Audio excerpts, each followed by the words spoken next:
Hello friends, कैसे हैं आप लोग। आशा करते हैं आप लोग अच्छे होंगे। तो आइए, इसके पहले मैंने आपको 44 सेक्शन 44 तक बीएनएसएस का पढ़ा दिया था। अब आज सेक्शन कौन सा पढ़ाना है? 45। कौन सा सेक्शन पढ़ाना है? 45। तो सबसे पहले ये जानो कि सेक्शन 45 को पुरानी सीआरपीसी जो थी वो किस सेक्शन के साथ पढ़ोगे? पुरानी सीआरपीसी जो थी वो 48 के साथ, किसके साथ पढ़ोगे? 48 के साथ पढ़ोगे। तो इसका क्या मतलब होता? अब देखो क्या कहता, मार्जिनल नोट पढ़ो पहले। अन्य अधिकारिता में अपराधियों का क्या? पीछा करना। क्या करना? पीछा करना। तो क्या है 45 क्या कहता है? पीछा करना के बारे में बताता है। तो पुलिस अधिकारी ऐसे किसी व्यक्ति को जिसे गिरफ्तार करने के लिए वो प्राधिकृत है, क्या है? प्राधिकृत है, वारंट के बिना गिरफ्तार। कौन सा? वारंट के बिना गिरफ्तार करने के प्रयोजन से भारत के किसी स्थान में उस व्यक्ति का पीछा कर सकता है। इसका मतलब क्या हुआ कि कोई पुलिस अधिकारी ऐसे किसी भी व्यक्ति को जिसे वह वारंट के बिना गिरफ्तार कर सकता है अपने क्षेत्र के अतिरिक्त भारत के किसी भी क्षेत्र में गिरफ्तार करने के लिए उसका पीछा कर सकता है। क्या है? कोई भी पुलिस अधिकारी ऐसे किसी भी व्यक्ति को जिसे वह वारंट के बिना गिरफ्तार कर सकता है अपने क्षेत्र के अतिरिक्त किसी क्षेत्र में गिरफ्तार करने के लिए उसका पीछा कर सकता है। भारत के किसी भी क्षेत्र में गिरफ्तार करने के लिए उसका पीछा कर सकता है। ये आपका कौन सा कहता है? सेक्शन 45 कहता है। यह शक्ति भारत के सीमा के अंदर कहीं भी जाने दिया जाएगा, कहीं भी जाने के लिए। ये पीछा करना भारत में कहीं भी, परंतु भारत से बाहर किसी अन्य देश की सीमा के अंदर जाने के लिए नहीं देता। यह शक्ति भारत की सीमा के बाहर जाने के लिए यह सेक्शन पावर नहीं देता पीछा करने के लिए। यानी कि अगर वह देश छोड़ के भाग जाता है तो यहाँ की पुलिस अधिकारी उसका देश के बाहर पीछा नहीं कर सकती। ये कौन सा सेक्शन बताता है? सेक्शन 45 बताता है। अब आ जाओ, सेक्शन 46 क्या कहता है? सबसे पहले सेक्शन 46 को किसके साथ पढ़ोगे? रेड विथ 46 को रेड विथ 49 के साथ। किसके साथ? 49 के साथ पढ़ोगे। अब देखो क्या कहता है? कहता है गिरफ्तार किए गए व्यक्ति को उससे अधिक अवरुद्ध ना किया जाएगा जितना उसको निकल भागने से रोकने के लिए आवश्यक है। क्या कहता है? निकल भागने के लिए और रोकने के लिए आवश्यक, यानी कि गिरफ्तार किए गए व्यक्ति को सॉरी अवरुद्ध ना किया जाना जितना भागने के लिए आवश्यक हो। मतलब कितना? उतने ही बल का प्रयोग किया जाएगा जितना उसको रोकने के लिए आवश्यक है। तो इसका मतलब क्या हुआ? इसका मतलब ये हुआ गिरफ्तार करने वाले व्यक्ति का यह कर्तव्य है। जो गिरफ्तार कर रहा है उस व्यक्ति की क्या ड्यूटी है? ये ड्यूटी बता रहा है। क्या बता रहा है? गिरफ्तार करने वाले व्यक्ति की क्या बता रहा है? ये सेक्शन ड्यूटी बता रहा है। क्या कर्तव्य है? कि उसने जिस व्यक्ति को गिरफ्तार किया है उसे इस तरह से रोके रहे या पकड़े रहे कि वह भाग ना सके। क्या है? वो जो व्यक्ति गिरफ्तार कर रहा है उसकी ये ड्यूटी है कि उसको क्या करे? रोके रहे या पकड़े रहे कि वह भाग ना सके, किंतु ऐसा करने के लिए वह उतनी ही शक्ति का प्रयोग कर सकेगा जितना वह आवश्यक हो। अधिक तंग या मारपीट नहीं करेगा। ये याद कर लो, जितना उसको रोकने के लिए आवश्यक होगा उतनी ही शक्ति का प्रयोग किया जा सकता है। ठीक है? ऐसी शक्ति का नहीं प्रयोग किया जा सकता जो उसको तंग करने वाला हो या मारपीट करने वाला हो। अब आ जाओ इसमें फिर आ जाओ, अगर मान लो एक चीज और बताता हूं, देखो ध्यान से सुनना। या हर देखो ये चीजें जो होंगी, जो तुम्हारी 49 46 की चीजें हैं वो क्या होंगी? वो परिस्थितियों को देखकर कि कितनी शक्ति का प्रयोग किया गया, कितनी शक्ति का प्रयोग किया जाना आवश्यक है। यदि अधिकारी, मान लो यदि अधिकारी क्या करता है? अपनी शक्ति का दुरुपयोग करता है। क्या करता है? क्या करता है? अपनी शक्ति का दुरुपयोग करता है तो उसे भारतीय दंड संहिता की धारा पुरानी वाली में भारतीय दंड संहिता की 220, आईपीसी की धारा कौन सी? 220 और बीएनएस की धारा, सॉरी बीएन लिख नहीं जा रहा, एस बीएनएस की धारा कौन सी हो जाएगी तुम्हारी 258। इसको यहाँ वो कर लेना, जोड़ लेना। इसमें क्या है, इसमें अगर क्या बोलते हैं आप अपनी शक्ति का मतलब वो अपने आप को गिरफ्तार करने के लिए कह रहा, वो आपसे भाग नहीं रहा, तब भी आप उसके साथ मारपीट करते हो या अपनी शक्ति का दुरुपयोग करते हो, तो वो पुलिस अधिकारी पुरानी आईपीसी की धारा 220 के तहत दंडनीय किया जा सकता है और नई बीएनएस की धारा 258 के तहत दंडनीय किया जा सकता है। तो एक चीज देखना यहाँ पे, देखो अगर अपनी शक्ति का दुरुपयोग करता है, ठीक है, दुरुपयोग करता है तो किस किस धारा के तहत दंडनीय होगा। देखो आईपीसी में बता दिया मैंने और बीएनएस में बता दिया। अब ये पुलिस एक्ट के तहत भी दंडनीय होगा। अगर दुरुपयोग करेगा तो 1861 का जो एक्ट है पुलिस एक्ट 1861 उसके तहत भी दंडनीय किया जाएगा। उसका कौन सा, सेक्शन 29। किस धारा के तहत, सेक्शन 29 के तहत भी दंडित किया जा सकता है। तो अगर कोई पुलिस अधिकारी किसी भी व्यक्ति को गिरफ्तार करने जाता है, गिरफ्तार करने में उतने ही बल का प्रयोग करेगा जितना उसको रोकने के लिए आवश्यक है। अगर वो बेवजह फजूल ढंग से अपनी शक्ति का प्रयोग करता, उसको तंग करता, परेशान करता, तो उस पुलिस अधिकारी के विरुद्ध आईपीसी की धारा 220, बीएनएस की धारा 258 के तहत कार्रवाई की जा सकती है और पुलिस एक्ट 1861 की धारा 29 के तहत भी कार्रवाई की जा सकती।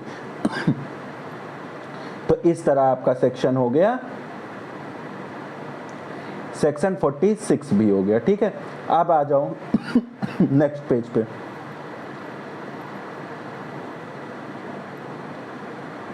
देखो अब इसी सेक्शन के साथ तुम एक सेक्शन पढ़ना इसी के साथ सॉरी इसको नए पेज से मैं बता दूं। जब भी तुम सेक्शन कौन सा पढ़ोगे, सेक्शन 45 पढ़ोगे, सेक्शन 45 रेड विथ कौन सा सेक्शन पढ़ोगे इसके साथ, सीआरपीसी का 46 तो रेड विथ किसके साथ पढ़ोगे, 49 के साथ पढ़ोगे और इसके साथ दो सेक्शन और पढ़ोगे। एक सेक्शन सीआरपीसी का तुम 60 का क्लास 1 पढ़ोगे और रेड विथ 61 का क्लास 1 बीएनएसएस का, किसका, बीएनएसएस का, ये सीआरपीसी का हो जाएगा और ये बीएनएसएस का हो जाएगा। ठीक है, ये क्या कहता है, ये कहता है कि यदि गिरफ्तार व्यक्ति विधिपूर्ण अभिरक्षा से निकल भागता है, ये सेक्शन क्या कहता है, अब यहीं पे पढ़ो, अगर उसको पकड़ लिया जाता है, ठीक है, तो उसको रोके रहा जाएगा और अगर रोक नहीं पा रहा है, वो भाग जा रहा है, क्या है, अगर रोक नहीं पा रहा, उस व्यक्ति को रोक नहीं पा रहा है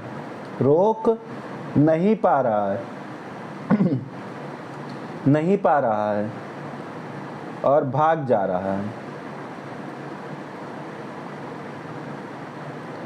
अब भाग जा रहा है तो क्या किया जाएगा, तो या अपने आप को छुड़ा लेता है, जिसकी कस्टडी में है उससे छुड़ा लेता है, ठीक है, तो उसका फौरन पीछा करेगा, क्या करेगा, प्लस उसका फौरन पीछा करेगा। आपकी कस्टडी से अगर कोई अभियुक्त भागता है तो नियम क्या है, आप उसका पीछा करिए और कहां तक पीछा करेंगे, भारत में कहीं भी उसका क्या कर सकते हैं, पीछा करेंगे और उसे गिरफ्तार करेंगे। ये कौन सा सेक्शन तुम्हारा बताता है, ये सेक्शन तुम्हारा बताता है सीआरपीसी का 60 का क्लास 1 और पुराने सीआरपीसी और नए सीआरपीसी का 61 का क्लास 1। अगर आपकी अभिरक्षा में है तो आवश्यक अवरोध नहीं कारित करोगे, ये कौन सा सेक्शन बताता है, 46, और आपकी अभिरक्षा से निकल भागता है तो कौन सी धारा, पुराने में 60 का क्लास 1, नए में 61 का क्लास 1 हो जाएगा। ठीक है, भारत में कहीं भी पीछा कर सकते हो, ये हो गया।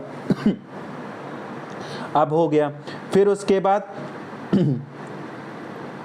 इसी प्रकार 60 का तुम कौन सा, क्लास 2 भी इसी के साथ, और नए में 61 का क्लास 2 भी यहीं पढ़ोगे। वहाँ उसमें क्या कहता है, यदि इस प्रकार गिरफ्तार कोई भी व्यक्ति कर सकता है, ठीक है, उसे गिरफ्तार कोई भी, भले ही ऐसे गिरफ्तारी करने वाला व्यक्ति वारंट के अधीन कार्य ना कर रहा हो, वह गिरफ्तार करने का प्राधिकार रखने वाला पुलिस अधिकारी ना हो। तो अच्छा, इसको छोड़ देना, केवल वही पढ़ना है 61, 60 का क्लास 1 रेड विथ 60 का क्लास 1, ठीक है, पीछा करना, ठीक है, इतना आ जाओ। अब कुछ मुख्य केस आ जाओ, ठीक है। अब इस 46 पे कुछ केसेस मैं बता दे रहा हूँ, वो केस नोट कर लो, ठीक है। सबसे पहला केस याद रखना, प्रेम शंकर शुक्ला का केस। कौन सा? 46 पे प्रेम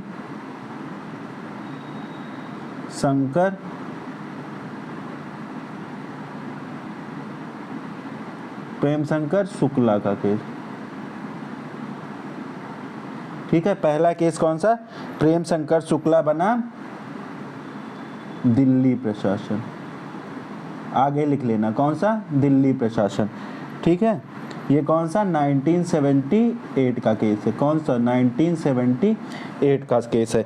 अब प्रेम शंकर शुक्ला में क्या किया गया कि विचाराधीन कैदियों को जेल से न्यायालय तक में लाने या न्यायालय से जेल तक ले जाने के लिए हथकड़ी नहीं लगाई जाएगी। मतलब कैदी को न्यायालय में लाने और ले जाने के लिए क्या हथकड़ी नहीं लगाई जाएगी। कैदी के कस्टडी के लिए उत्तरदायी अधिकारी को प्रत्येक कैदी के मामले पर अलग से विचार करने या निश्चय करना चाहिए। क्या बंदी ऐसा व्यक्ति है जिसकी परिस्थितियां यह है कि जिसके सामान आचरण, व्यवहार और चरित्र को ध्यान में रखते हुए यह माना जा सकता है कि वह भागने का प्रयत्न करेगा या हिंसक रूप धारण करके शांति भंग करेगा।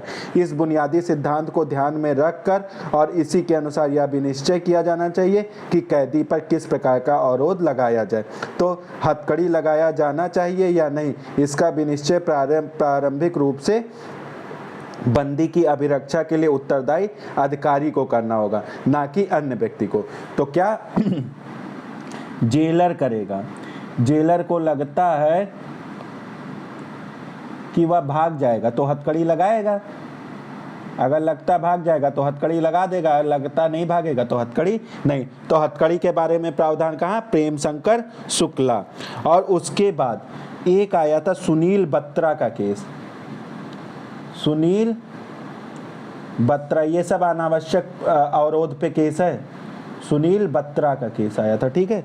सुनील बत्रा वर्सेस दिल्ली प्रशासन। कौन सा? दिल्ली प्रशासन।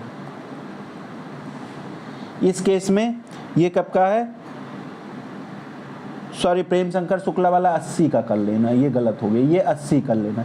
ये होगा मेरे ख्याल से 1978 का, हाँ ये होगा 1978 का। ये 80 का है, ये 78 का है।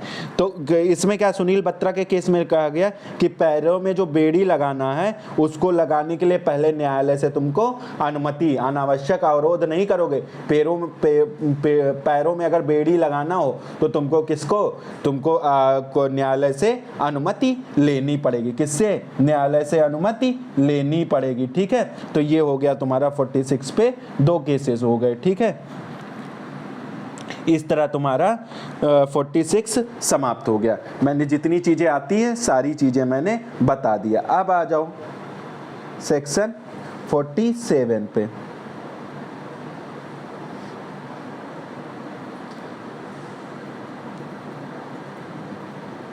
सेक्शन 47 क्या कहता है?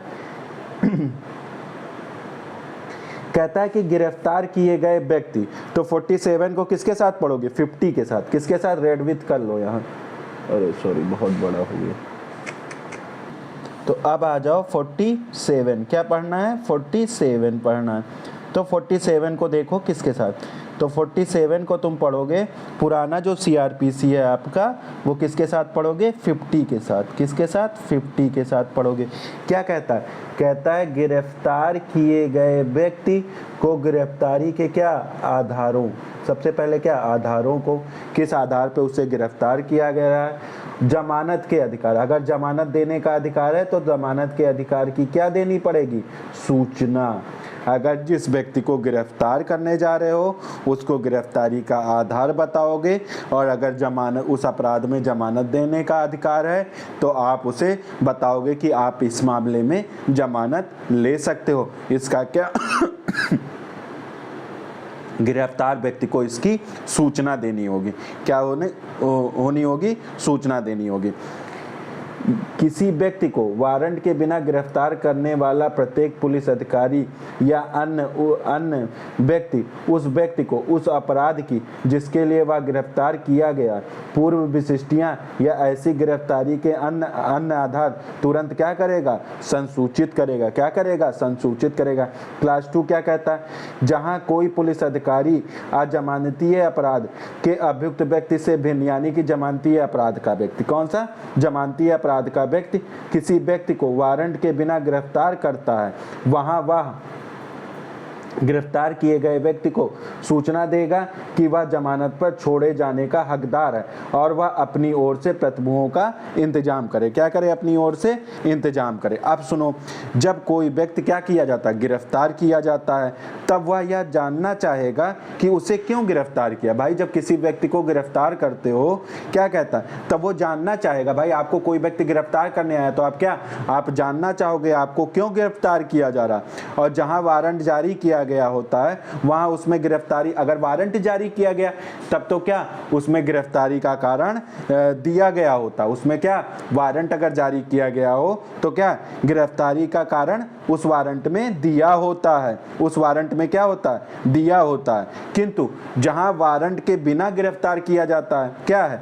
जहां वारंट के बिना गिरफ्तार किया जाता है वहां गिरफ्तार करने वाले व्यक्ति का यह कर्तव्य है। क्या कर्तव्य है? अगर वारंट के साथ है तो वारंट तो दिखा दो कि ये भाई वारंट है, इसमें ये कारण लिखा है, इस कारण से हम आपको गिरफ्तार कर रहे हैं। परंतु जहां विदाउट वारंट गिरफ्तार करने जा रहा है वहां आपकी क्या ड्यूटी होगी, क्या कर्तव्य होगा कि वह उस व्यक्ति को उसी समय यह बताए, जब गिरफ्तार करने जा रहे हो तो क्या उसी समय यह बताए कि उसे क्यों गिरफ्तार किया जा रहा है और उसका क्या अपराध है। अगर बिना वारंट के गिरफ्तार कर रहे हो तो आप पुलिस को बताना होगा जो गिरफ्तार करने आ रहा है कि आपको क्यों गिरफ्तार किया जा रहा है और उसका क्या अपराध है, उसका क्या अपराध है।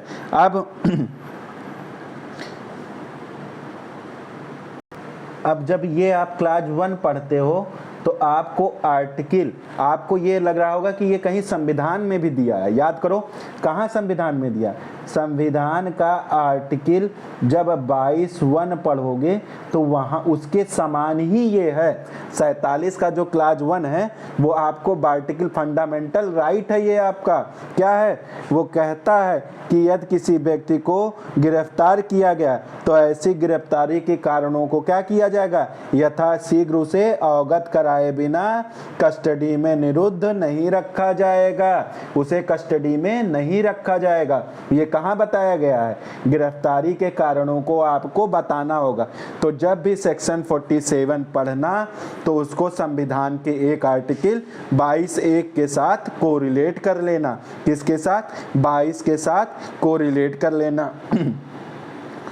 ठीक है, तो अब आ जाओ, उसके बाद इतनी चीजें हो गई तुम्हारी, इतनी चीजें समझ में आ गई। क्या है ये तुम्हारा? कहाँ दिया गया? आर्टिकल 22(1) में। कहाँ दिया गया है? 22(1) में। ये याद कर लेना। ठीक है, ये क्वेश्चन पूछ सकता है। फंडामेंटल राइट में है कि आपको अगर कोई व्यक्ति गिरफ्तार करने आ रहा है तो गिरफ्तारों की कारणों को और आधारों को बताएगा। अगर जमानत क्या बोलते हैं, जमानत का अधिकार है तो उसको क्या बोलता है? बताना पड़ेगा कि आप इतना मुचलका जमा कर दीजिए, मैं आपको छोड़ दूंगा। लेकिन एक बात ध्यान रखना, यदि वह ऐसा नहीं करता है या ऐसा नहीं किया जाता तो वो गिरफ्तारी क्या होगी? अवैध होगी। वो गिरफ्तारी क्या होगी? सॉरी,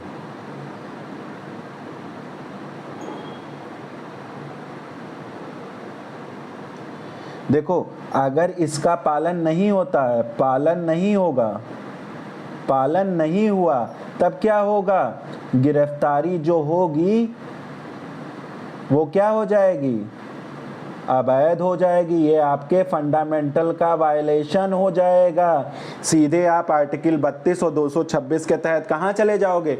हाई कोर्ट, और 32 के तहत सुप्रीम कोर्ट, 226 के तहत हाई कोर्ट जा सकते हो। ठीक है, ये गिरफ्तारी क्या होगी? अवैध होगी। तो कभी भी आपके पास कोई अभियुक्त आए तो उससे पूछो, जब तुम्हें पुलिस ने गिरफ्तार करने आया था तो तुम्हें गिरफ्तारी का आधार बताया था बिना वारंट? नहीं बताया था तो सीधे उसकी बेल आप करा सकते हो। यदि गिरफ्तार किया गया व्यक्ति शपथ द्वारा यह कहता है, क्या कहता है, कि उसे गिरफ्तारी के कारण नहीं बताया गया है, तो उसका उत्तर गिरफ्तार करने वाले अधिकारी ही दे सकता है। केवल पुलिस डायरी की नकल दिखाना पर्याप्त नहीं होगा। अगर कोई शपथ पत्र पर कह देता है कि मुझे गिरफ्तारी का कारण नहीं बताया गया था, तो पुलिस केवल केस डायरी नहीं दिखाएगी। जिस व्यक्ति ने गिरफ्तार किया है वो न्यायालय में आएगा और गवाही देगा। ठीक है,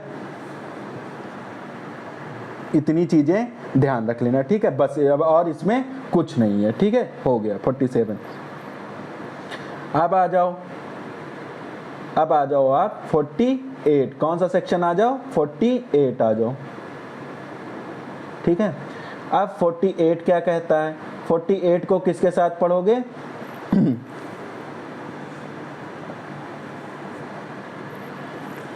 48 को तुम पढ़ोगे, तुम्हारा 47 हो गया।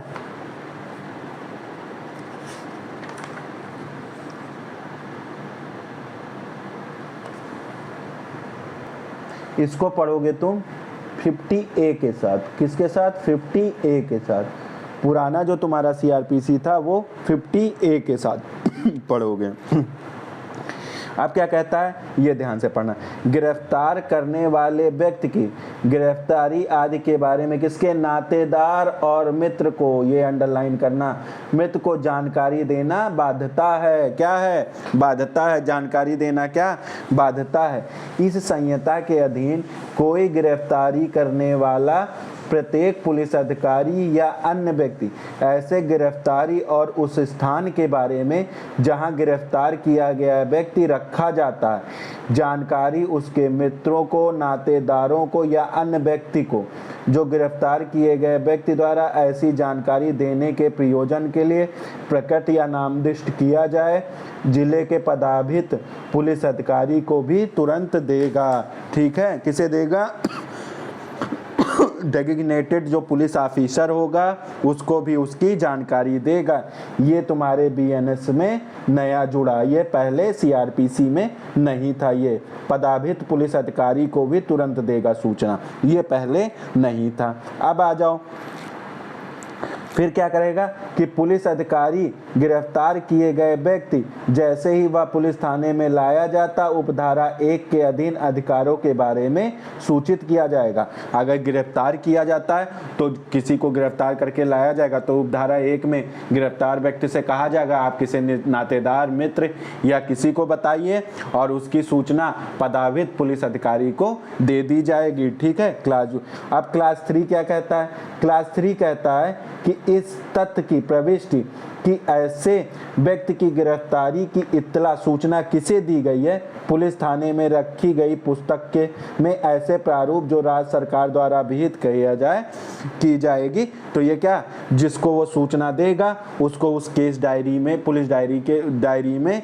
क्या करेगा? नोट करेगा। ये कौन सा क्लास बताता है? क्लास तुम्हारा 3 बताता है। फिर क्लास 4 क्या कहता है?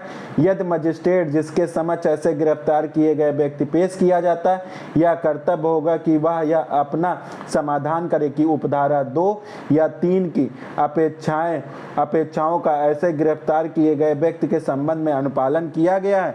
सबसे पहले अगर गिरफ्तार किया गया व्यक्ति आप मजिस्ट्रेट के रूप में बैठे हो तो आपके सामने लाया जाता है। तो क्लास 4 ये कहता है कि आप क्लास 2 और क्लास 3 का पालन किया गया है कि नहीं किया गया है, ये आपको देखना होगा। तो इस प्रकार ये आपका 48 भी सेक्शन समाप्त हो गया। अब आ जाओ सेक्शन 49। इसको किसके साथ पढ़ोगे? रुक जाओ, 49 को किसके साथ पढ़ोगे तुम? 51 के। Red with 51। पुरानी सीआरपीसी कौन सी थी? 51 थी। कौन सी थी? 51 के साथ पढ़ोगे। अब ये क्या कहता है?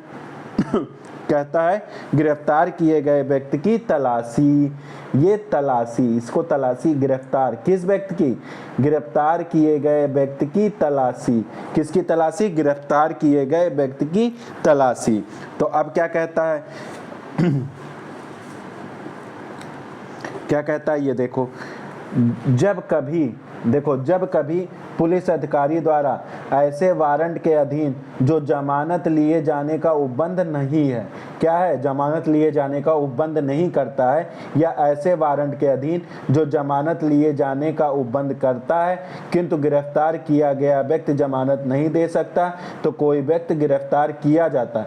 तथा जब कभी कोई व्यक्ति वारंट के बिना या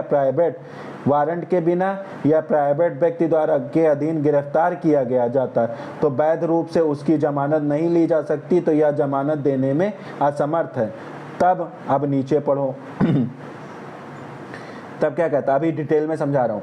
तब गिरफ्तार करने वाला अधिकारी या जब गिरफ्तार प्राइवेट व्यक्ति द्वारा की जाती है, तब वह पुलिस अधिकारी जिसे वह व्यक्ति गिरफ्तार किया गया है को सौंपता है, उस व्यक्ति की तलाशी ले सकता है और पहनने के आवश्यक वस्त्रों को छोड़कर उसके पास कोई भी पाई गई सब वस्तुओं को सुरक्षित अभिरक्षा में रख सकता है। और जहां गिरफ्तार किए गए व्यक्ति से वस्तु अपग्रहित मतलब जब्त की जाती है, वहां ऐसे व्यक्ति को एक रसीद दी जाएगी जिसमें पुलिस अधिकारी द्वारा कब्जे की वस्तु दर्शित होगी। क्लास 2 क्या कहता है? जब कभी किसी महिला की तलाशी करना आवश्यक हो, तब ऐसी तलाशी शिष्टापूर्ण ध्यान रखते हुए महिला द्वारा की जाएगी। तो अब क्या होता है, ये बिल्कुल ध्यान से सुनना। सेक्शन पुराने सीआरपीसी का 51 और नए में कौन सा है?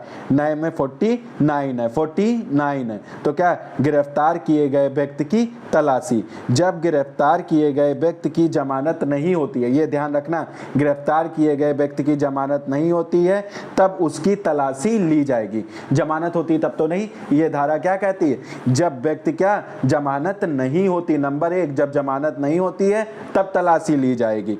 तलाशी वही अधिकारी लेगा जिसने गिरफ्तार किया, ये दिमाग में बैठाना। तलाशी वही व्यक्ति लेगा जिस अधिकारी ने उसे गिरफ्तार किया गया। अब आपके दिमाग में आ रहा होगा, अगर कोई प्राइवेट व्यक्ति गिरफ्तार करता है तो कौन तलाशी लेगा? तब वह प्राइवेट व्यक्ति तलाशी नहीं लेगा, वह पुलिस अधिकारी तलाशी लेगा जिसके समक्ष वह व्यक्ति लाया जाता है। या पहला नंबर 1 तलाशी कौन लेगा? जिस व्यक्ति ने गिरफ्तार किया वो तलाशी लेगा। दूसरा, अगर प्राइवेट व्यक्ति गिरफ्तार करता तो जिस पुलिस अधिकारी के समक्ष उसे ले जाया गया है वो पुलिस अधिकारी तलाशी लेगा। अब दिमाग में आ रहा, तलाशी में क्या क्या चीज जब्त की जा सकती है? तो पहनने के कपड़े को छोड़कर उसके पास पाया गया सब सामान क्या किया जा सकता है? कब्जे में लिया जाएगा और उसकी एक रसीद बनाई जाएगी। रसीद गिरफ्तार किए गए व्यक्ति को क्या कर दी जाएगी? दे दी जाएगी। ठीक है। अब आ जाओ दिमाग में कि अगर किसी स्त्री की तलाशी करना आवश्यक हो, तब ऐसी तलाशी क्या शिष्टतापूर्ण ध्यान रखते हुए स्त्री द्वारा की जाएगी। और फिर क्या? तलाशी, अब एक चीज, ठीक है, ऐसी की जाएगी। अब इतना आ जाओ, उसके बाद क्या है? थानेदार और पुरुषों के सामने तलाशी लेना शिष्टापूर्व तलाशी लेना नहीं माना जाएगा। अब तुमको दिमाग में आ रहा होगा शिष्टापूर्व तलाशी क्या होती है? अगर किसी महिला का आप महिला पुलिस थानेदार के सामने या उसके सामने तलाशी ली जाती है तो यह शिष्टापूर्व तलाशी नहीं मानी जाएगी। उसको एकांत में ले जाकर महिला पुलिस अधिकारी द्वारा तलाशी ली जाएगी। लेकिन यह कोई असाधारण बात नहीं होगी कि स्त्री की तलाशी से निकलने वाला सामान को पुरुषों ने भी देखा हो। ठीक है। अब आ जाओ उसके बाद, अब आप एक चीज ध्यान रखना, तलाशी लेते समय आपको लगा, क्या लगा? रुक जाओ बताता हूं, 2 मिनट। अब तलाशी लेते समय, तलाशी के समय क्या? तलाशी के समय पता चला वो चोरी का सामान है। किसका? चोरी का सामान है। तलाशी लिए और तलाशी में पता चला वो चोरी का सामान है, तो तुरंत कहाँ? बीएनएसएस की धारा तो कौन सी? पुरानी सीआरपीसी की 457 और नई की कौन सी धारा? यहीं पढ़ लेना। 503 के तहत मजिस्ट्रेट के समक्ष क्या करना होगा? पेश करना होगा। क्या करना होगा? पेश करना होगा। क्या किया जाएगा? पेश किया जाएगा। अगर कोई पुलिस अधिकारी तलाशी ले रहा है और उसको चोरी का सामान मिल जाता है तो क्या होगा? चुराया हुआ सामान मिल जाता है। तो पुरानी सीआरपीसी की धारा 457 और नई धारा 503 के तहत मजिस्ट्रेट के सामने क्या किया जाएगा? पेश किया जाएगा। ठीक है, तो इस तरह तुम्हारा ए बी सेक्शन समाप्त हो गया। अब आ जाओ सेक्शन, कौन सा आ जाओ? सेक्शन 50। सेक्शन 50 को किसके साथ पढ़ोगे तुम? सेक्शन 52 के साथ। किसके साथ पढ़ोगे? सेक्शन 50 को किसके साथ पढ़ोगे? पुराने सीआरपीसी की धारा 52 के साथ। किसके साथ? 52 के साथ पढ़ोगे। आप देखो क्या कहता? आक्रामक आयुध का अभिग्रहण करने की शक्ति। ठीक है, सीज करना। यहाँ पे क्या अभिग्रहण मतलब क्या? यहाँ सीज लिख लो। क्या है? सीज करना। ठीक है, किसका? आयुधों का। किस चीज का सीज करेगा? आयुधों का सीज करेगा। तो अब क्या कहता है? पढ़ो। वह अधिकारी या अन्य व्यक्ति जो इस संहिता के अधीन क्या कर रहा है? गिरफ्तार करता है। गिरफ्तार किए गए व्यक्ति से कोई आक्रामक आयुध जो उसके शरीर पर हो सकता है या ऐसे लिए गए आयुध उस न्यायालय या अधिकारी के परिदत्त करेगा जिसके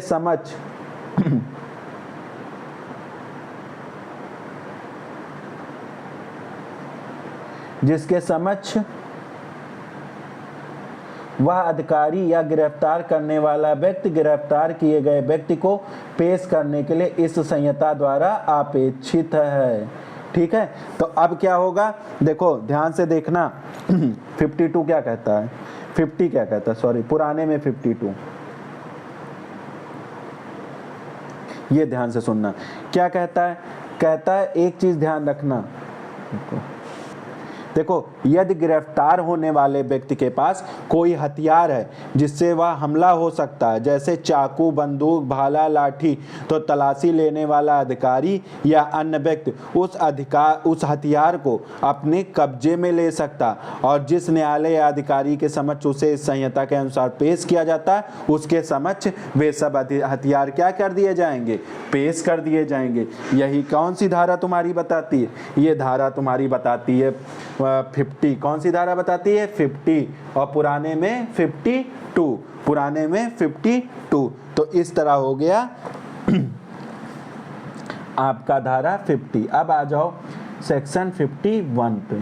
कौन सी धारा पे? 51 पे। क्या कहता है? 51 क्या कहता है? 51 को तुम पढ़ोगे 53 के साथ। किसके साथ पढ़ोगे? 53 के साथ, पुरानी सीआरपीसी। अब पुलिस अधिकारी की प्रार्थना पर चिकित्सा व्यवसायी द्वारा अभियुक्त की परीक्षा। अभियुक्त की क्या? परीक्षा करना।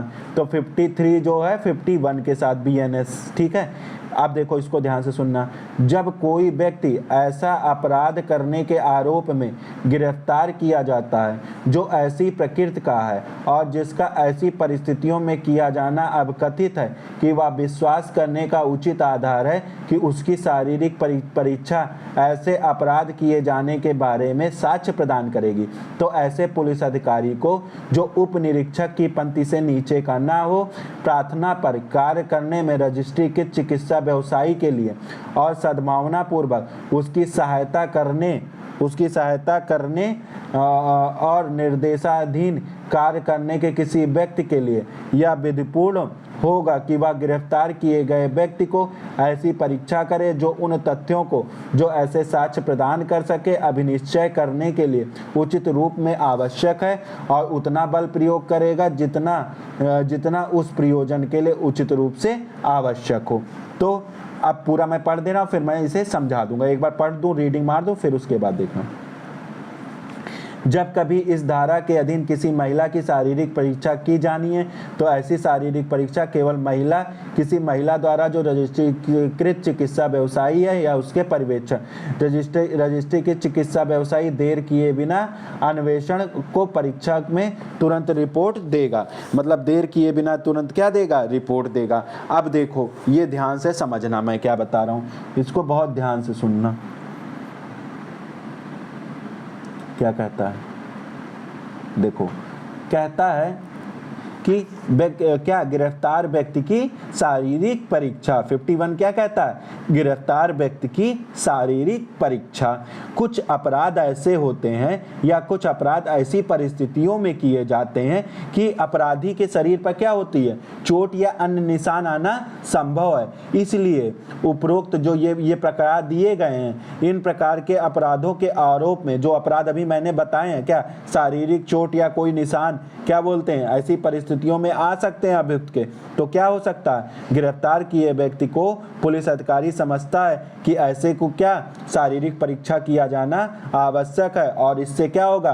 कुछ साक्ष्य मिलने की संभावना है। तो पुलिस अधिकारी जो उप निरीक्षक के पद से कम का ना हो, सबसे पहली बात याद रखना, उप निरीक्षक के पद से कम का ना हो, उसकी डॉक्टरी जांच या किसी रजिस्ट्री के चिकित्सा व्यवसायी से करवा सकता है। ऐसा चिकित्सा व्यवसायी या तो स्वयं या अपने डायरेक्शन से किसी व्यक्ति द्वारा उस गिरफ्तार हुए व्यक्ति की शारीरिक परीक्षा कर सकता है और यदि आवश्यक हो तो उसके लिए आवश्यक बल भी प्रयोग कर सकता है। क्या कर सकता है? आवश्यक बल भी प्रयोग कर सकता है।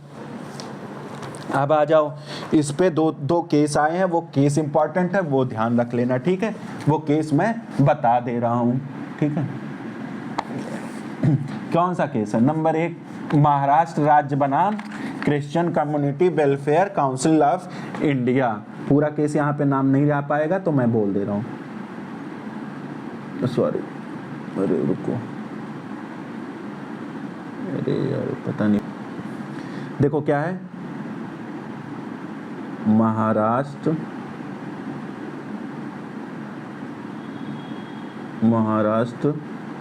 लिख नहीं जा रहा, देख लेना। राज्य पैर नहीं चल रहा है तो ध्यान से देख लेना, मैं बोल दे रहा हूँ वो लिख ले। वर्सेस क्रिश्चियन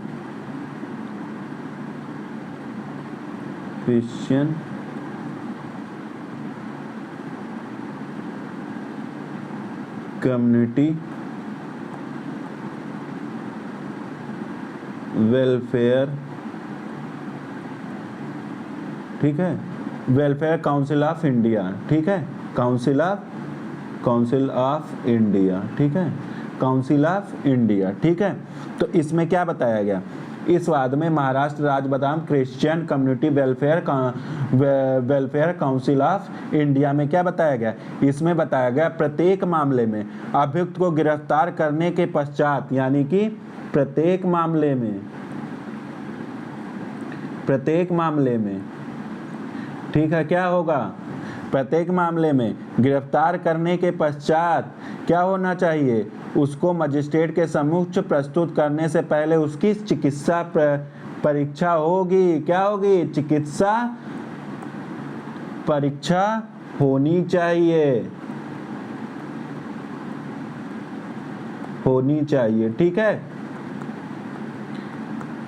ठीक है। ये बताएगा, क्या बताएगा? महाराष्ट्र राज्य Christian community welfare council of India में बताया गया कि प्रत्येक मामले में अभियुक्त को गिरफ्तार करने के पश्चात तथा उसको मजिस्ट्रेट के सम्मुख प्रस्तुत करने से पहले उसकी चिकित्सा परीक्षा होनी चाहिए और उसका विवरण थाने के पुलिस डायरी में दर्ज होना चाहिए, ठीक है, जिसका समय अभियुक्त को मजिस्ट्रेट के सम्मुख प्रस्तुत किया जाएगा उस समय चिकित्सा रिपोर्ट भी प्रस्तुत की जाएगी, ठीक है। ये इतना चीज याद कर लेना। अब एक केस और देख लेना। एक केस कौन सा था? ये इंपॉर्टेंट केस है। अनिल ए लोखंडे, ठीक है, पेन नहीं चल रहा, देख लेना अपना। लोखंडे वर्सेज, बोल दे रहा हूँ वो लिख लो। महाराष्ट्र राज्य, ठीक है, महाराष्ट्र राज्य, ठीक है। तो ये कौन सा है, 2003 का केस है, 2003 का केस है, अनिल ए लोखंडे वर्सेस महाराष्ट्र राज्य। अब इसमें क्या है कि अभियुक्त सबसे पहले इसमें क्या किया गया, इसमें शारीरिक परीक्षा होती है, मेडिकल एग्जामिनेशन होता है, उसके संबंधी क्या विस्तार से व्याख्या की गई। उच्चतम न्यायालय ने क्या कहा कि सबसे पहले देखो जो शारीरिक परीक्षा होगी उसके बारे में क्या कहा, नंबर 1 क्या कहा गया कि अभियुक्त जमानत पर है तो उसकी भी शारीरिक परीक्षा होगी। क्या है, अभियुक्त जमानत पर तो उसका भी क्या होगा, मेडिकल एग्जामिनेशन होगा, ठीक है, उसका भी मेडिकल एग्जामिनेशन होगा, उसका भी क्या मेडिकल एग्जामिनेशन होगा। ये नंबर 1 ये चीज कहा गया। क्यों होगा, क्योंकि वह अप्रत्यक्ष अभिरक्षा में है। अप्रत्यक्ष मतलब अगर जमानत पे रिहा है तब भी माना जाएगा वो न्यायालय की कस्टडी में है। क्या माना जाता है, अगर कोई व्यक्ति जमानत पे है तो क्या माना जाएगा कि वो न्यायालय की कस्टडी में है, तो उसका भी मेडिकल एग्जामिनेशन होगा। दूसरा, शरीर के बाहरी अंगों का नहीं, भीतरी अंगों का भी एग्जामिनेशन होगा, भीतर के अंगों का भी मेडिकल एग्जामिनेशन होगा। किसका, भीतरी अंगों का भी एग्जामिनेशन होगा। और व्यक्ति का खून भी लिया जा सकता है। अब खून भी लिया जा सकता है तो इस तरह एक चीज ध्यान रखना, अगर खून की भी परीक्षा की जा सकती, खून का भी नमूना लिया जा सकता, अभियुक्त व्यक्ति का खून भी लिया जा सकता।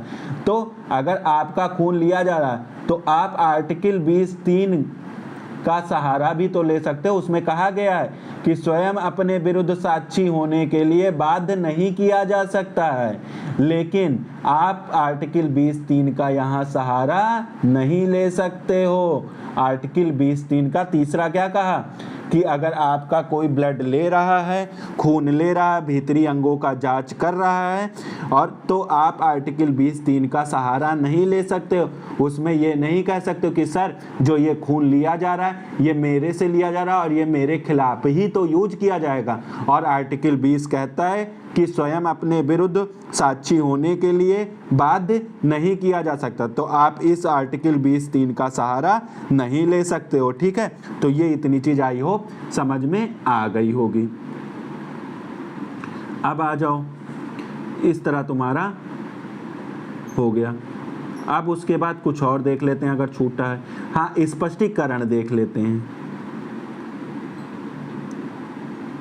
स्पष्टीकरण क्या बताता है कि परीक्षा में, देखो परीक्षा में खून या खून के धब्बे, सीमन, लैंगिक अपराधों की दशा में, इसको बड़ा कर देते हैं थोड़ा, दिख नहीं रहा होगा, दशा में स्वाब, थूक और स्वेद, बाल के नमूने और उंगली के नाखून की कतरनों की आधुनिक और वैधानिक तकनीकों, जिसके अंतर्गत डीएनए प्रोफाइल करना भी है, प्रयोग द्वारा परीक्षा और अन्य परीक्षण जिन्हें रजिस्ट्री के चिकित्सा व्यवसायी द्वारा किसी विशिष्ट मामले में अनावश्यक समझता है सम्मिलित होंगे।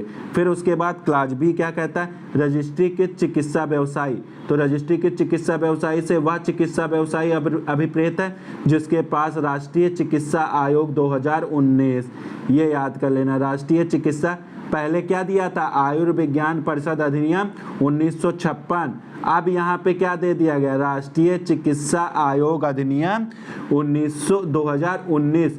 अधिनियम की मान्यता प्राप्त कोई चिकित्सीय आधारता और जिसका नाम राष्ट्रीय चिकित्सा रजिस्टर या राष्ट्रीय चिकित्सा रजिस्टर में प्रविष्ट किया गया वो कर सकता। अब आ जाओ उसके बाद सेक्शन 52। सेक्शन 52 इसको किसके साथ पढ़ोगे, 53A के साथ। किसके साथ पढ़ोगे, 53A के साथ। किसके साथ, 53A के साथ पढ़ोगे। 53A कब जोड़ा गया था, ये पूछा गया 2005 में। कब जोड़ा गया था, 2005 में ये क्वेश्चन पूछा गया था। कितने डेट पूछा था, 23 जून 2006 से, ठीक है, 5 में जोड़ा गया, 6 से लागू हुआ। अब आ जाओ, क्या कहता है, बलात्संग के अपराधी व्यक्ति की चिकित्सा परीक्षा व्यवसायी द्वारा, यानी कि रेपिस्ट की, किसकी, रेपिस्ट की, किसकी किया जा रहा है इसमें, रेपिस्ट की चिकित्सा परीक्षा।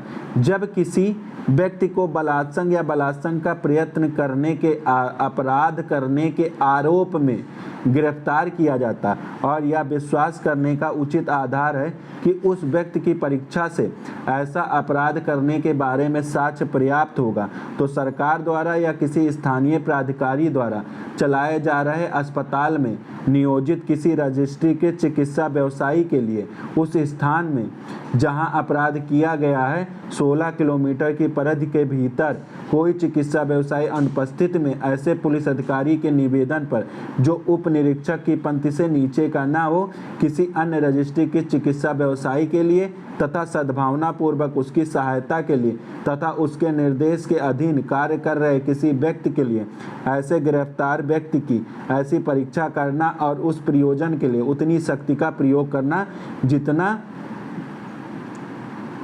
युक्त रूप से आवश्यक हो, विधिपूर्ण हो।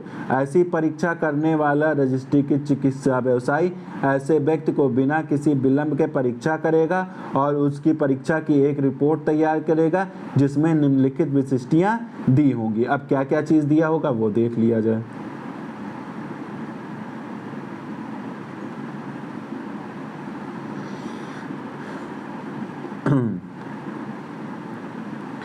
अभियुक्त और उस व्यक्ति का उसे लाया गया नाम और पता, अभियुक्त की आयु, अभियुक्त के शरीर पर क्षति के निशान यदि कोई हो, डीएनए प्रोफाइल करने के लिए अभियुक्त व्यक्ति के शरीर में से ली गई सामग्री का वर्णन, उचित ब्यौरा सहित तात्विक विशिष्टियाँ। रिपोर्ट में संक्षेप में कारण अभिकथित किए जाएंगे जिनसे वह प्रत्येक निष्कर्ष निकाला गया। प्रारंभिक परीक्षा प्रारंभ और समाप्ति करने का सही समय भी रिपोर्ट में अंकित किया जाएगा। राष्ट्रीय के चिकित्सा व्यवसायी बिना किसी विलंब के अन्वेषण अधिकारी को रिपोर्ट भेजेगा, जो उसे धारा 193 की विनिर्दिष्ट मजिस्ट्रेट को उस धारा 6 के खंड का के निर्दिष्ट दस्तावेजों के भाग के रूप में भेजेगा। तो इसमें ज़्यादा कुछ नहीं है, बस ध्यान से पढ़ लेना, इसमें ज़्यादा समझाने वाला कुछ नहीं है। अब आ जाओ नेक्स्ट पे, वीडियो लंबी हो जाएगी ना, बहुत डिटेल करूँगा तो। अब आ जाओ नेक्स्ट क्या कहता है कि गिरफ्तार सेक्शन 53 को तुम किसके साथ पढ़ोगे, 54 के साथ। किसके साथ पढ़ोगे, 54 के साथ। अब इसमें क्या कहता है, इसमें कहता है गिरफ्तार व्यक्ति की चिकित्सा परीक्षा द्वारा गिरफ्तार व्यक्ति की चिकित्सा अधिकारी द्वारा परीक्षा। जब कोई व्यक्ति गिरफ्तार किया जाता है तब गिरफ्तार किए जाने के तुरंत पश्चात केंद्र सरकार या राज्य सरकार के सेवाधीन चिकित्सा अधिकारियों द्वारा, चिकित्सा अधिकारी उपलब्ध नहीं तो वहाँ रजिस्ट्री के चिकित्सा व्यवसायी द्वारा परीक्षा की जाएगी। परंतु यदि चिकित्सा अधिकारी या रजिस्ट्री के चिकित्सा व्यवसायी की यह राय है कि ऐसे व्यक्ति एक परीक्षा और परीक्षा की जानी आवश्यक है तो ऐसा कर सकेगा। परंतु यह और कि जहां गिरफ्तार किया गया व्यक्ति महिला वहां उसके शरीर की परीक्षा केवल महिला चिकित्सा अधिकारी, और जहां महिला चिकित्सा अधिकारी उपलब्ध नहीं है वहां रजिस्ट्री के महिला चिकित्सा अधिकारी द्वारा पर्यवेक्षणाधीन की जाएगी। ठीक है। अब गिरफ्तार किए गए व्यक्ति इस प्रकार परीक्षा करने वाले चिकित्सा अधिकारी या रजिस्ट्री के चिकित्सा व्यवसायी ऐसे परीक्षा का अभिलेख तैयार करेंगे जिसमें गिरफ्तार किए गए व्यक्ति के शरीर पर किन्हीं क्षतियों या हिंसा के चिन्हों का अनुमानित समय पर वर्णन करेगा तथा जब ऐसी क्षति या चिन्ह पहुंचाए गए होंगे। अब ये क्या कहता है, यदि इस प्रकार गिरफ्तार किया गया व्यक्ति यह चाहता है, देखो एक चीज़ ध्यान में रखना, 54 क्या कहता है, 53 यानी कि कहता है, क्या कहता है कि यदि गिरफ्तार किया गया व्यक्ति चाहता है कि उसके शरीर की डॉक्टरी परीक्षा जांच करा लिया जाए ताकि यह दिखाया जा सके कि उसने वह अपराध नहीं किया है, वो या उसके शरीर के विरुद्ध किसी ने कोई अपराध किया है तो वह मजिस्ट्रेट से ऐसी प्रार्थना कर सकता है। तो किस धारा के तहत प्रार्थना करेगा, ये हमेशा याद रख लेना। आपको अगर कोई पुलिस अधिकारी गिरफ्तार करता है तो आपके पास यह अधिकार है कि आप उससे कहिए कि मेरा मेडिकल एग्जामिनेशन कराइए। पुलिस अधिकारी से आप कह सकते हैं, क्योंकि मुझे यह अधिकार सेक्शन 53 में दिया गया है बीएनएसएस के, कि क्या कर सकते हो, आप प्रार्थना कर सकते हो कि उसे गिरफ्तार करने के बाद मजिस्ट्रेट के समक्ष पेश किया गया तो क्या किया जा सकता है, आप उससे कहोगे कि मेरा एग्जामिनेशन करो, ठीक है, गिरफ्तार करने के बाद, ठीक है। ऐसी प्रार्थना क्या कर, या मजिस्ट्रेट से आप प्रार्थना कर सकते हो कि मौखिक प्रार्थना या लिखित दोनों रूप पे कर सकते हो कि मेरा क्या किया जाए, मेडिकल एग्जामिनेशन कर लिया जाए, ठीक है। तो इस तरह हो सकता है। आपके पास क्या है 53 में कि आप क्या, जब आपको कोई व्यक्ति गिरफ्तार कर रहा है तो आप खुद ही मेडिकल एग्जामिनेशन के लिए कह दीजिए कि आपको ज़्यादा मारपीट ना सके, ठीक है। तो इस तरह हो गया आपका ये 53। अब ये देखो, ये भी पढ़ लो, जहां उपधारा 1 के अधीन परीक्षा की जाती है वहां ऐसी परीक्षा की रिपोर्ट की एक प्रति चिकित्सा अधिकारी या रजिस्ट्री के चिकित्सा व्यवसायी द्वारा गिरफ्तार किए गए व्यक्ति या गिरफ्तार किए गए नामदृष्ट व्यक्ति को दी जाएगी। इसमें क्या, मेडिकल रिपोर्ट दी जाती है जिसे गिरफ्तार किया गया है। क्या किया जाता है, मेडिकल रिपोर्ट दी जाती है। अब आ जाओ 54 को किसके साथ पढ़ोगे, पुराना जो सीआरपीसी था किसके साथ पढ़ोगे, 54 को 54A के साथ, 54A के साथ पढ़ोगे। पुरानी सीआरपीसी कौन सी है, 54A के साथ पढ़ोगे। अब ये क्या कहता है, ये ध्यान से पढ़ो। कहता है कि गिरफ्तार व्यक्ति की शिनाख्त मतलब आइडेंटिफिकेशन मतलब पहचान।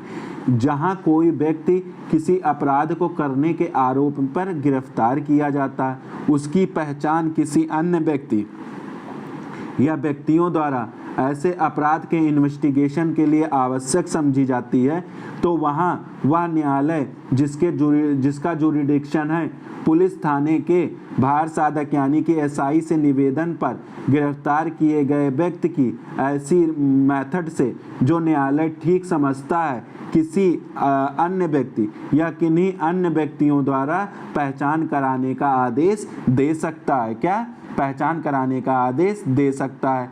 परंतु यदि गिरफ्तार किए गए व्यक्ति की पहचान करने वाला व्यक्ति मानसिक या शारीरिक रूप से निःशक्त है तो पहचान करने की ऐसी प्रक्रिया मजिस्ट्रेट के अधीन के पर्यवेक्षण मतलब देखरेख के अधीन होगी, जो सुनिश्चित करने के लिए क्या होगी के लिए समुचित उचित कदम उठाएगा कि उस व्यक्ति द्वारा गिरफ्तार किए गए व्यक्ति की उन पद्धतियों का प्रयोग करते हुए पहचान किया जाए जो उस व्यक्ति के लिए सुविधापूर्ण हो, और शिनाख्त प्रक्रिया किसी श्रव्य दृश्य इलेक्ट्रॉनिक साधनों द्वारा भी अभिलिखित की जा सकती है। ठीक है, तो इस तरह हो गया ये। अब आ जाओ सेक्शन 55। कौन सा आ जाओ, सेक्शन 55। इसको किसके साथ पढ़ोगे तुम, सेक्शन 55। पुराने सीआरपीसी में भी तो सेक्शन 55, सीआरपीसी में भी 55 और यहाँ भी क्या है 55 है। तो अब देखो क्या कहता है, ये भी ध्यान से पढ़ो। कहता है जब पुलिस अधिकारी वारंट के बिना गिरफ्तार करने के लिए अपने अधीनस्थ को नियुक्त करता है तब क्या प्रोसीजर होगा। जब खुद नहीं गिरफ्तार करता, अपने अधीनस्थ को नियुक्त करता तब क्या प्रोसीजर होगा। जब धारा 13 के अधीन इन्वेस्टिगेशन करता हुआ कोई भी पुलिस थाने का भार साधक अधिकारी या कोई पुलिस अधिकारी अपने अधीनस्थ किसी अधिकारी से किसी ऐसे व्यक्ति को जो वारंट के बिना विधिपूर्वक गिरफ्तार किया जा सकता, वारंट के बिना अपनी उपस्थिति में नहीं अन्यथा गिरफ्तार करने की अपेक्षा करता है, तब वह उस व्यक्ति का जिसे गिरफ्तार किया जाना और उस ऑफेंस का या अन्य रीजन का जिसके लिए अरेस्ट किया जाना है डायरेक्शन करते हुए लिखित आदेश उस अधिकारी को सौंपेगा, जिससे यह उम्मीद है कि वह गिरफ्तार करे, और इस प्रकार अपेक्षित अधिकारी उस व्यक्ति को जिसे गिरफ्तार करना है उस आदेश का सार गिरफ्तार करने के पूर्व संसूचित करेगा और यदि वह व्यक्ति अपेक्षा करे तो उसे वह आदेश दिखाएगा। ठीक है, अधीनस्थ द्वारा अरेस्ट कहाँ किया जाता है? 55 में। उपधारा 1 की कोई भी बात किसी पुलिस अधिकारी की धारा 35 के अधीन किसी व्यक्ति को गिरफ्तार करने की शक्ति पर प्रभाव नहीं डालेगी। ये इंपॉर्टेंट है, ये ध्यान रख लेना। अब आ जाओ 56 आ जाओ। ठीक है, 56 क्या कहता है? गिरफ्तार किए गए व्यक्ति का स्वास्थ्य और सुरक्षा। ये इंपॉर्टेंट सेक्शन है, ये खूब पूछता है। ठीक है, हेल्थ और सेफ्टी कहाँ दिया गया? गिरफ्तार किए गए व्यक्ति की हेल्थ और सेफ्टी कहाँ दिया गया? 56 में। और पुराने में कहाँ दिया गया था? 55A में। कहाँ दिया गया था? 55A में दिया गया था। कहाँ दिया गया था? 55A में। 55A में दिया गया था। ठीक है, क्या कहता है? अभियुक्त को अभिरक्षा कस्टडी में रखने वाले व्यक्ति का यह कर्तव्य होगा कि अभियुक्त के स्वास्थ्य और सुरक्षा की उचित देखभाल करे। हेल्थ और सेफ्टी गिरफ्तार व्यक्ति की कहाँ? 56 में दिया। अब आ जाओ 57। 57 को किसके साथ पढ़ोगे? 56 के साथ। किसके साथ? 56 के साथ पढ़ोगे पुराने से। गिरफ्तार किए गए व्यक्ति का मजिस्ट्रेट या पुलिस थाने के भार साधक अधिकारी के समक्ष ले जाया जाना। गिरफ्तार किए गए व्यक्ति का मजिस्ट्रेट या पुलिस थाने के भार साधक अधिकारी के समक्ष ले जाया जाना। वारंट के बिना गिरफ्तार करने वाला पुलिस अधिकारी अनावश्यक विलंब के बिना और जमानत के संबंध में इसमें अंतर्विष्ट उपबंधों के अधीन रहते हुए उस व्यक्ति को जो गिरफ्तार किया गया उस मामले में अधिकारिता रखने वाले मजिस्ट्रेट के समक्ष या किसी पुलिस थाने अधिकारी के समक्ष ले जाया जाएगा या भेजा जाएगा।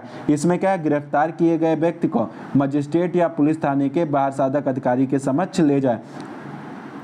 जब किसी भी वारंट के बिना किसी व्यक्ति को गिरफ्तार किया जाता है तो बिना विलंब के ये ध्यान रख लेना, क्या किया जाएगा? किसी मजिस्ट्रेट बिना विलंब के और जमानत के संबंध में अंतर्विष्ट उपबंध के रहते हुए उस व्यक्ति को गिरफ्तार किया गया तो उस मामले की अधिकारिता के मजिस्ट्रेट जो रखते हैं उसके समक्ष क्या करना होगा?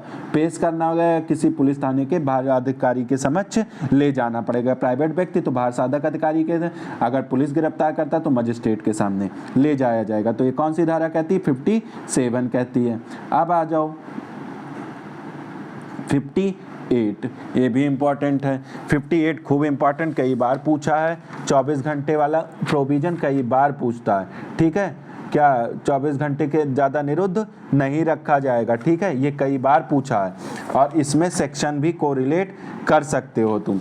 बहुत से सेक्शन है जो यहाँ कोरिलेट कर सकते हैं। अब क्या है? 58 को सबसे पहले किसके साथ पढ़ोगे? ये देखो 57 सबसे पहले किसके साथ पढ़ोगे? 57। अब 24 घंटे का कहाँ कहाँ नियम दिया गया है वो नोट कर लो। तो देखो अभी मैं बता दे रहा हूँ कहाँ कहाँ दिया है, दोनों में बता दे रहा हूँ। देखो कहाँ कहाँ दिया गया, वो BNS में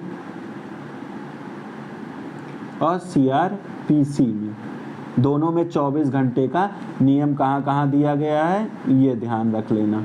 24 घंटे का नियम। अब BNS का कौन सा? 39 का क्लास 3 पढ़ लेना एक सेक्शन। फिर कौन सा पढ़ोगे? 58 पढ़ोगे। फिर एक सेक्शन 78। इस सब जगह 24 घंटे का नियम दिया गया। एक 170 पढ़ लोगे, एक 187 पढ़ लोगे। ये सब जगह 24 घंटे का नियम दिया गया। CRPC में 57 में दिया गया था। फिर उसके बाद रुक जाओ, ये कहाँ कहाँ दिया गया था? 42 के क्लास 3 में 24 घंटे का नियम 42 के क्लास 3 में दिया गया है। और कहाँ दिया गया है? 57 में दिया गया। और कहाँ दिया गया है? 76 में दिया गया 24 घंटे का नियम। और कहाँ? 151 में दिया गया है। और कहाँ दिया गया है? 167 में रिमांड वाले में दिया गया है। ठीक है, तो इतनी जगह 24 घंटे का नियम दिया गया। ठीक है, अब आ जाओ, इतना चीजें मैंने तुम्हें बता दी। अब आओ ध्यान से पढ़ो। क्या कहता है? कोई पुलिस अधिकारी वारंट के बिना गिरफ्तार करता। कैसे? वारंट के बिना, ये अंडरलाइन करना, किए गए व्यक्ति को उससे अधिक अवधि के लिए अभिरक्षा में निरुद्ध नहीं रखेगा।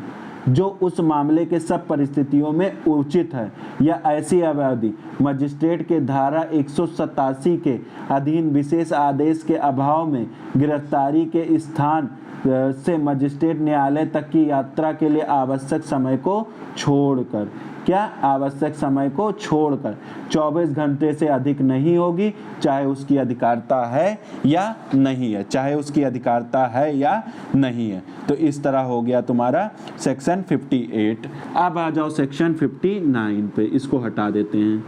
सेक्शन 59 आ जाओ, सॉरी सेक्शन 59 आ जाओ। 59 क्या कहता है, किसके साथ पढ़ोगे 59 को? 59 को 58 के साथ पढ़ोगे, रेड विथ 58 के साथ पढ़ोगे, ठीक है। क्या कहता है? कहता है पुलिस अधिकारी का गिरफ्तारियों की रिपोर्ट करना। अब गिरफ्तार किया गया तो उसकी रिपोर्ट पुलिस अधिकारी किसे करेगा, ये 59 में बताया गया। तो पुलिस थाने के साधक अधिकारी जिला मजिस्ट्रेट को या उसके ऐसे निर्देश देने पर एसडीएम, उपखंड मजिस्ट्रेट मतलब एसडीएम, अपने अपने थानाओं की सीमाओं के अंदर वारंट के बिना गिरफ्तार किए गए व्यक्तियों के मामलों की रिपोर्ट करेगा, चाहे उन व्यक्तियों को जमानत ले ली गई हो। तो किसे करेगा भार साधक अधिकारी? डीएम को करेगा या डीएम के डायरेक्शन पे एसडीएम को। तो किसको? डीएम या एसडीएम को, ठीक है, किसको? डीएम या एसडीएम को। तो ये कहाँ है रिपोर्ट, कहाँ रिपोर्ट करना, कहाँ बताया गया गिरफ्तारी व्यक्ति की रिपोर्ट करना? डीएम या एसडीएम को सेक्शन 59 में बताया गया। अब आ जाओ सेक्शन 60 पे, गिरफ्तार किए गए व्यक्ति का उन्मोचन। ये पुराने वाले सीआरपीसी में 59 में आप पढ़े थे।